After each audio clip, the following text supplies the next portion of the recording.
继续来关心诈骗的消息。伫咧台南有民众去当着假投资诈骗，红拐900万起啊，才知影唔对，爱去报案。张甲警方联手，加做要当面交50万的现金，成功来抓到诈骗集团的共犯。查扣手机啊，还有现金录啊等等相关的证物，依照诈欺罪嫌来上班。 民众甲诈骗集团的人约伫台南安定一间卖菜馆的门口口要交50万，不过还未等到集团的人出现，穿便衣的警察就随甲这个姓王的男性压制掉了。附近的店家也提供警察来埋伏，帮助抓诈骗集团。因为这是一个公益彩券的行业啊，我们是没办法控制嘛，而且非法的大家嘛不欢迎，对，讲好啊，如果可以配合就配合。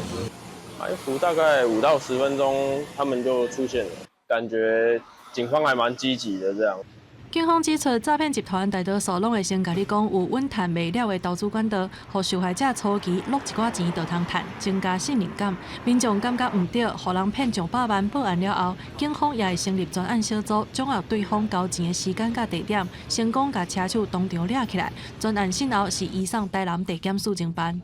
以假投资方式诈骗多次，立即报告分局，并带队至现场部署，顺利查获车手王显，并查扣相关证物。